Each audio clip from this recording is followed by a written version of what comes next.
Hi guys welcome to our channel Telugu audio stories with మైత్రి.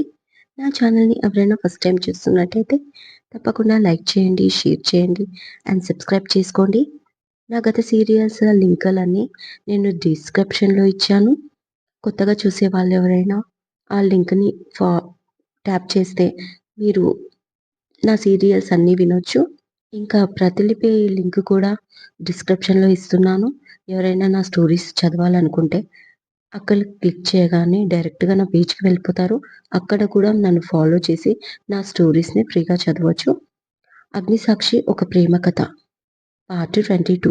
ఇక late చేయకుండా స్టోరీలోకి వెళ్ళిపోదామా ఫ్రెండ్స్? గీత ఆఫీస్‌కి రెడీ అయి టిఫిన్ చేస్తూ ఫోన్‌లో పిక్స్ చూస్తూ తనలో తానే నవ్వుకుంటుంది. అది చూసి సరోజిని, "ఏంటమ్మా నీలో నువ్వే నవ్వుకుంటున్నావు" అని అడుగుతుంది. "మమ్మీ, అత్త వాళ్ళ ఇంటికెళ్ళినప్పుడు బయటికి వెళ్ళాం కదా, ఆ పిక్స్ చూసి నవ్వుతున్నాను. ఆ రోజు నైట్ చాలా బాగా ఎంజాయ్ చేశాం కదా" అంటుంది. "అవునా? నేను ఇంకేమో అనుకున్నాను.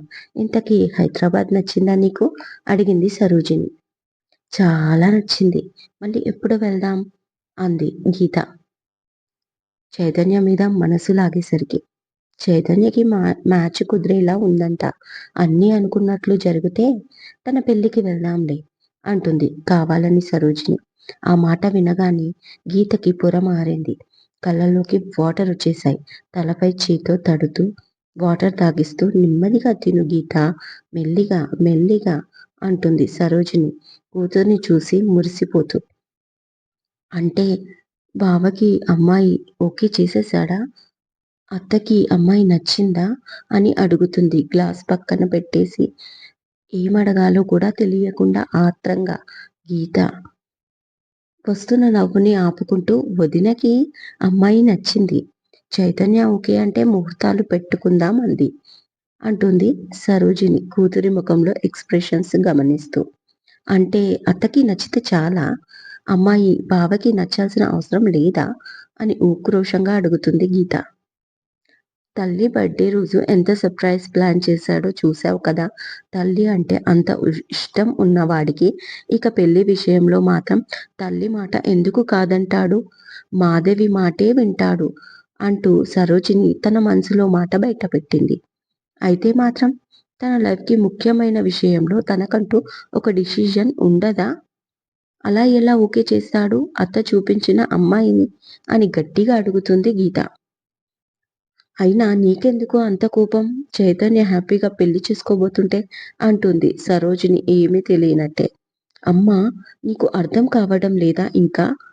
నాకు నాకు బావంటే చాలా ఇష్టం. బావ లేకుండా నేను బ్రతకలేను అంటుంది. ఇప్పుడు నువ్వు బావకి పెళ్లి అంటున్నావు అంటూ అటుపై మాట రాక ఏడుస్తూనే ఉంటుంది గీత. ఏంటి కన్నయ్య అంటే నీకు ఇష్టమా? ఇప్పుడెలా? ఆ అమ్మాయి చాలా బాగుంది. వాడు ఓకే చేస్తాడో ఏమో అంటూ ఫోన్ పట్టుకొని ఫోటో చూస్తున్నట్టు యాక్టింగ్ చేస్తుంది సరోజిని. అది నా కంటికి అందంగా ఉందా? అని మనసులో అనుకుని, "ఏది ఫోన్ ఇటివ్వు, నేను పిక్ చూస్తా" అని గీత సరోజిని చేతిలోని ఫోన్ లాక్కుంది. ఆ పిక్ చూసి షాక్ అవుతూ, "మమ్మీ, నువ్వు నా పిక్ చూస్తున్నావు. బావకి చూసిన ఆ అమ్మాయి పిక్ ఏది?" అని అడుగుతుంది గీత కన్‌ఫ్యూజ్‌గా. సరోజిని నవ్వుతూ, "ఈ అమ్మాయినే మీ బావకి చూస్తున్నారంట" అంటుంది నవ్వుతూ. అప్పుడు అర్థమయింది ఆమె చెప్పింది. ఇక అర్థం చేసుకుంటూ, "అంటే అత్తయ్య నన్ను బావకి అడిగిందా?" అని అడుగుతుంది సిగ్గు, గర్వం కూడిన గొంతుతో. "ఎవరు అడిగితేనేం? మీ అత్తకి నువ్వు నచ్చావు. మీ బావ నిన్ను ఓకే చేస్తే తర్వాత మీ ఇద్దరికీ పెళ్ళే" అంది సంతోషంగా సరోజిని. "నిజంగానా? నేను చాలా హ్యాపీగా ఉన్నాను. నా హ్యాపీనెస్ ఇంత తొందరగా నా దగ్గరికి వస్తుంది అనుకోలేదు. నేను నీకు చెప్దామనుకున్నాను కానీ ఎలా చెప్పాలో తెలీక" అంటూ సిగ్గుపడింది గీత.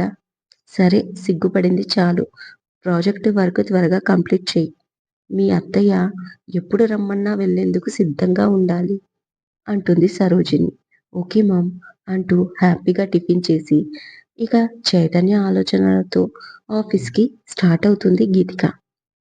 మార్నింగ్ మాధవి పూజ పూర్తి చేసుకొని గంగ ఇచ్చిన కాఫీ అందుకుంటూ వేద లేచిందా అని అడిగింది. ఆ ఇందాక లేచిందమ్మా, ఫ్రెష్ అవ్వడానికి వెళ్ళింది అంటుంది. అవునా, ఆ అమ్మాయిని కాస్త దగ్గరుండి చూసుకో, ఏమైనా కావాలేమో అంటుంది గంగని వేద దగ్గరికి పంపించేస్తుంది. కాసేపటికి నిర్మలమ్మ బాబురావు వస్తారు. మాధవి వాళ్ళని చూడగానే నవ్వుతూ ఎదురెళ్ళి వేద రూంలోకి తీసుకెళ్తుంది. వాళ్ళని చూడగానే వేద హ్యాపీగా ఫీల్ అవుతుంది. నిర్మలమ్మ వేద పక్కనే కూర్చుని ఎలా ఉన్నావమ్మా అని అడుగుతుంది. ఇప్పుడు బాగానే ఉందమ్మా, స్టిచిస్ దగ్గరే చాలా నొప్పిగా ఉంది అని చెప్తుంది వేద. 2 రోజులే కదా అయ్యింది. ఇంకొన్ని రోజులు పోతే పూర్తిగా తగ్గిపోతుంది. నువ్వు భయపడకు అని చెప్పి హోమ్‌లో కాసిన పండ్లు, బ్రెడ్ ఇంకా వేద ఫోన్ ఇస్తుంది నిర్మలమ్మ. వేదమ్మ, నువ్వస్సలు టెన్షన్ తీసుకోకు. ఇంకో వారం 10 రోజుల్లో పూర్తిగా తగ్గిపోతుంది. బద్రీనాథ్ గారు కూడా వచ్చాక నిన్ను తీసుకెళ్ళిపోతాం. అప్పటి వరకు నువ్వు టైంకి మందులు వేసుకో, టైంకి తిను అంటాడు బాబురావు. సరే అన్నా అంటుంది తల ఆడిస్తూ. పిల్లలందరూ ఎలా ఉన్నారు అని అడుగుతుంది వేద. అందరూ బాగున్నారు. నువ్వు ఎక్కడికి వెళ్ళావని అడుగుతున్నారు. ఆఫీస్ పని మీద బయటికి వెళ్ళావని చెప్పాను అంటుంది నిర్మలమ్మ. ఇవాళ పొద్దున్న బద్రీనాథ్ గారు కూడా ఫోన్ చేశారు. వేదమ్మ ఫోన్ కలవట్లేదని అడిగారు. నాకు ఏం చెప్పాలో తెలియక ఆఫీస్‌కి వెళ్ళింది అని చెప్పాను. వచ్చాక తిడతాడో ఏమో తల గోక్కుంటూ మాధవి వైపు చూసి చెప్పాడు బాబురావు. మాధవి నవ్వుతూ మీరేం టెన్షన్ పడకండి. అన్నయ్యకి నేను ఫోన్ చేసి వేద నా దగ్గర ఉంది. మీరు వచ్చే వరకు నా దగ్గరే ఉంటుందని చెప్తాను. సరేనా? మీరు హోమ్‌ని జాగ్రత్తగా చూసుకోండి అంటూ ఉండగా చైతన్య వస్తాడు. చైతన్య చూడగానే రాత్రి జరిగింది గుర్తుకు రాగానే సిగ్గుతో తన వైపు చూడకుండా తల దించుకుంది కూర్చుంది వేద. గుడ్ మార్నింగ్ ఆల్ అంటూ వచ్చి మామ్ డాక్టర్ వస్తున్నాడు తనకి చెకప్ కోసం అని వేదని చూస్తాడు. తను తన ఫోన్ చూసుకుంటుంది. ఏంటి నా వైపు చూడట్లేదు అనుకుంటాడు చైతన్య. మాధవి పదండి, అందరం కలిసి టిఫిన్ చేద్దాం అంటుంది. వద్దంటారు బాబురావు, నిర్మలమ్మ. కానీ చైతన్య ఒప్పుకోడు. తినాల్సిందే అనడంతో అందరూ కలిసి టిఫిన్ చేస్తారు. వేదకి రూంలోకి పంపిస్తారు. టిఫిన్ చేశాక మరొకసారి నివేదను కలిసి జాగ్రత్తలు చెప్పి నిర్మలమ్మ బాబురావు వెళ్ళిపోతారు. ఆఫీస్‌లో అర్జెంట్ వర్క్ ఉందంటూ చైతన్య కూడా వెళ్ళిపోతాడు. కార్‌లో వెళ్తున్న చైతన్యకి కాల్ వస్తుంది. లిఫ్ట్ చేస్తాడు. అటువైపు నుంచి గీత. హలో బావా, ఎలా ఉన్నావ్ అని అడుగుతుంది హుషారుగా గీత. నేను బాగానే ఉన్నాను. ఢిల్లీ వాళ్ళు ఎలా ఉన్నారు అని అడుగుతాడు. ఢిల్లీ వాళ్ళు ఏంటి? నేను మమ్మీయే కదా, అలా అడగొచ్చు. వాయిస్‌లో బేస్ విని అలగకు తల్లీ, ఏదో జోక్ చేశాను. ఇంతకీ అత్త ఎలా ఉంది? నీ ప్రాజెక్ట్ వర్క్ ఎంత వరకు వచ్చింది అడుగుతాడు చైతు. ఎప్పుడు ఫోన్ చేసినా ప్రాజెక్ట్ గురించే అడుగుతాడు. అంతకు మించి ఇంకో ఆలోచన లేదు మహానుభావుడికి అని మనసులో అనుకుంటూ గీత, బెటర్‌గానే జరుగుతుంది బావ. కాకపోతే మా ఫ్రెండ్స్ నేను హైదరాబాద్ అమ్మమ్మ వాళ్ళ ఇంటికి వచ్చానని తెలిసి అందరూ ఒకసారి హైదరాబాద్ ట్రిప్‌కి వస్తాం అంటున్నారు. అప్పటికప్పుడు అబద్ధం ఆడేసింది అలవోకగా గీత. దాందేముంది, ఇంకో 15 డేస్ తర్వాత డాడ్‌ది సంవత్సరికం ఉంది. అప్పుడు ఎలాగో నువ్వు అత్తయ్య రావాలి. మీ ఫ్రెండ్స్‌ని కూడా తీసుకురా. మన ఇంట్లోనే స్టే చేస్తారు. హైదరాబాద్ కూడా చూసినట్టు ఉంటుంది అంటాడు చైతు. ఇంకో 15 డేసా? వెంటనే రమ్మంటాడు వాలిపోదాం అనుకుంది గీత. నేను మిస్ అవుతున్నట్టు నువ్వు నన్ను మిస్ అవ్వట్లేదు బావా. సరే వచ్చాక నీకు దగ్గరై నీ మనసు గెలుచుకుంటానులే అని మనసులో మరొకసారి అనుకుంటూ ఓకే బావా, ఈ విషయం నేను మా ఫ్రెండ్స్‌కి చెప్తాను నేను అంటుంది గీత. ఓకే బాయ్ గీత, నాకు వేరే కాల్ వస్తుంది అంటూ కాల్ కట్ చేశాడు చైతు. శశి కాల్ లిఫ్ట్ చేసి చెప్పురా ఎలా ఉన్నావు అని అడుగుతాడు చైతు.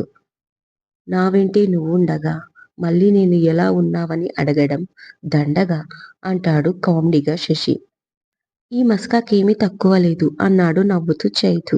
మస్కా కాదు అయ్యా, మస్తీ, మ్యాజిక్ అన్నాడు ఉత్సాహం ఉరకలు వేస్తుంటే శశి.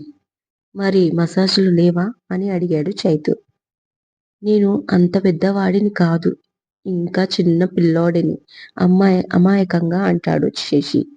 అవును మరి గోవా బీచ్‌లో గవ్వలు ఏరుకోవడానికి వెళ్ళావు కదా నువ్వు అంటాడు చైతు. అబ్బా! వదిలేయ్ భయ్యా! ఇంతకీ అమ్మాయి ఎలా ఉంది? నా పైన బెంగ పెట్టుకుందా? పెట్టుకునే ఉంటుంది. 2 రోజుల్లో వస్తానని చెప్పు. ఇంతకీ మీ పిఏ గారు అదే మా వదిన గారు ఎలా ఉన్నారు? అని అడుగుతాడు శశి. బానే ఉంది. ఇప్పుడు మన ఇంట్లోనే ఉంది అంటాడు చైతు క్యాజువల్‌గా. ఏంటి భయ్యా!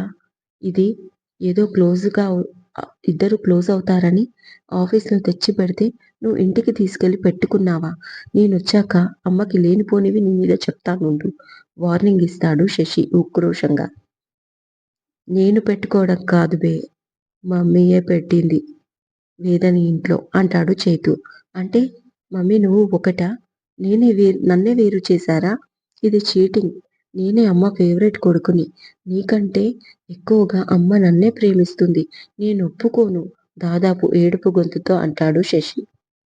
జెలసీ ఫెల్లో ముందు ఆ ఏడుపు గొంతు మార్చురా. పూర్తిగా విను. అసలేం జరిగిందో తెలుసా? అంటూ ఫ్లాష్ బ్యాక్ మొత్తం చెప్తాడు. ఒక 5 నిమిషాలకి. అందుకే యస్టర్‌డే నివేదాని మన ఇంటికి తీసుకొచ్చింది. అర్థమైందా? అంటాడు చైతు. అవునా! అలా జరిగిందా? ఓకే. అయినా అమ్మ నిన్ను నాకంటే ఎక్కువ ప్రేమ ఎప్పుడూ చెయ్యదు. కాబట్టి నువ్వు హోప్స్ కూడా పెట్టుకోకు. ఓకేనా? అంటాడు ఎంతో మేధావిలా శశి. అలాగే సార్. మీరు ఎలా చెప్తే అలా. ఇంతకి మీరెప్పుడొస్తున్నారు? చెప్తే మమ్మీకి చెప్తాను అంటాడు చైతు నవ్వుతూ. ఇందాకే చెప్పాను కదా 2 డేస్‌లో అంటాడు శశి. కుదరదు. రేపు మార్నింగ్ కల్లా రావాలి అంటాడు చైతు. రాకపోతే ఒకవేళ డౌట్ వ్యక్తం చేస్తాడు శశి.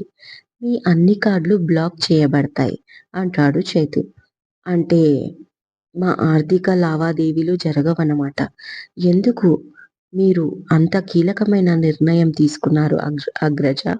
అని నాటకీయంగా అడుగుతారు. మరి ఆరోగ్య రీత్యా దూరదృష్టితో ఈ నిర్ణయం తీసుకుంటుంది సహోదరా అంటాడు చైతన్య కూడా. ఓకే భయ్యా! రేపు మార్నింగ్ కాదు కానీ ఈవినింగ్ వరకు వస్తాను. ప్లీజ్ భయ్యా! బతిమాలాడు శశి. ఓకేరా బాయ్! అని చెప్పి కాల్ కట్ చేశాడు చైతు. ఆఫీస్‌కి వెళ్ళిన మాటే కానీ ప్రతి క్షణం వేద గుర్తుకొస్తూ ఉంటుంది చైతుకి. తనని ఎంతో మిస్ అవుతున్నాడు. ఆఫ్టర్‌నూన్ వరకు ఇంపార్టెంట్ వర్క్ చేసుకొని ఆఫీస్‌లో ఉండాలి అనిపించక ఇక ఇంటికి బయలుదేరతాడు. ఇంటికి వెళ్ళగానే మాధవి రూమ్‌లోకి వెళ్తాడు. నివేద కనిపిస్తుందేమో అని. మాధవి రూమ్‌లో ఉండదు కానీ నివేద కనిపిస్తుంది. విండో నుంచి బయటికి చూస్తా తన జుట్టు దువ్వుకుంటూ ఆలోచిస్తూ ఉంటుంది. మార్నింగ్ ఒకేసారి కనిపించారు. మళ్ళీ రాలేదు. పలకరించలేదు. కనీసం ఫోన్ కూడా చెయ్యలేదు అని తనలో తానే ఆలోచిస్తూ ఉంది వేద. చైతు తన వెనకాల చేరి చెంపకి చేయి పెట్టుకొని నించొని ఆమెనే చూస్తూ ఉంటాడు. తను అలా ఆలోచిస్తూ తన పొడవాటి వెంట్రుకలను వెనక్కి వేస్తుంది. అది చైతన్యకు టచ్ అయ్యి వాటి నుంచి వచ్చే పరిమళం చైతన్యని ఎక్కడికో తీసుకెళ్తుంది. వేద ఫోన్ తీసుకొని ఆన్ చేసి గ్యాలరీ ఓపెన్ చేయగానే చైతన్య ఫోటోలు దర్శనమిస్తాయి. వెనక నుంచి చూస్తున్న చైతన్య వాటిని చూసి షాక్ అయిపోతాడు. And same time happy feel అవుతాడు. చైతన్యని గమనించని వేద ఒక్కో ఫోటో చూస్తూ ఏంటి ఇవాళ చాలా మిస్ అవుతున్నాను మిమ్మల్ని. ఎందుకు నేనిలా మారిపోతున్నాను అనుకుంటూ క్యాజువల్‌గా వెనక్కి తిరుగుతుంది. అంతే ఒక సెకండ్ షాక్ కొట్టినట్టు ఆగిపోయి కళ్ళు పెద్దవి చేస్తూ ఉండిపోతుంది వేద. తన అందమైన కళ్ళల్లోకి చూస్తూ చైతన్య అంత మిస్ అయినప్పుడు చెప్పొచ్చు కదా నాకు అంటాడు నెమ్మదిగా నవ్వుతూ. నచ్చానా? అంత నచ్చానా?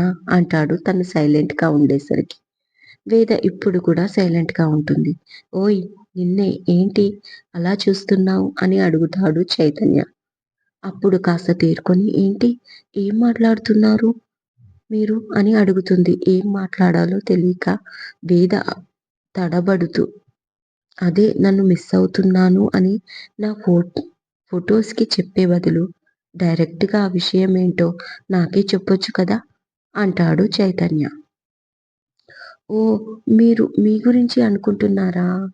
కాదు మా మామయ్య, ఇంకా సుధా గురించి అనుకుంటున్నాను. మీ గురించి కాదు అని అబద్ధాన్ని ఆగి ఆగి ఉంటుంది వేద. తన కళ్ళల్లోకి చూస్తూ అవునా? నా గురించి కాదా?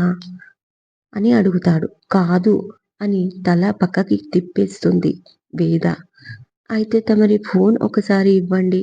ఎవరిని మిస్ అవుతున్నారో నేను చూస్తాను అంటాడు చైతన్య.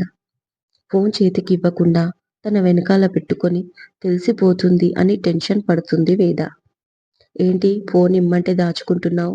ఫోన్ ఇలా ఇవ్వు అంటూ వెనక్కి పెట్టుకున్న చేతిని ఫోర్స్‌గా ముందలకి తీసుకొని ఫోన్ లాక్కుంటాడు చైతన్య. వద్దు నేను చూపిస్తాను వదలండి అంటుంది వేద కోపంగా. అరే నన్ను చూడని నువ్వు ఎవరిని మిస్ అవుతున్నావు? అంటూ ఫోన్ ఓపెన్ చేస్తాడు. మొత్తం తన ఫోటోలే. చూసి ఇక తనని చూస్తూ ఉంటాడు. నవ్వుతూ ఇదేంటి అన్నట్టుగా. అది చూసి వేద మీరు హోమ్‌ని అడాప్ట్ చేసుకుంటానని వచ్చారు కదా! అప్పుడు మీరు ఎవరో ఏంటో తెలుసుకుందామని సెర్చ్ చేశాను. అప్పటినుంచి ఫోటోలు అలా ఉండిపోయాయి అని మరొక అబద్ధం చెప్తుంది వేద. అవునా? అప్పటి ఫోటోసా? మరి అప్పుడు నీ దగ్గర ఫోన్ లేదు కదా! అనగానే అయ్యో! ఆఫీస్‌లో ఇచ్చారు కదా ఫోను అని ఆలోచిస్తూ అలాగే ఉండిపోతుంది. తమరు ఎప్పుడు సెర్చ్ చేశారు? అంటూ కళ్ళెగరేశాడు మళ్ళీ చైతు. దొరికిపోయానని తల దించుకొని ఉండిపోయింది వేద. ఇక మెల్లిగా ఆమె దగ్గరికి వచ్చి, ఆమె ఫేస్‌ని 2 చేతుల్లోకి తీసుకొని, ఆమె నుదుటి పైన కిస్ చేస్తాడు. తను మౌనంగా చూస్తూ ఉంటుంది. ఏమీ అనదు. ఇంకా దాచుకోవాలని చూడకు. నీ మనసులో నేను ఉన్నానని నాకు తెలిసిపోయింది. ఇక నీతోనే నా లైఫ్. కాదు నువ్వే నా లైఫ్ అంటాడు స్థిరంగా చైతన్య.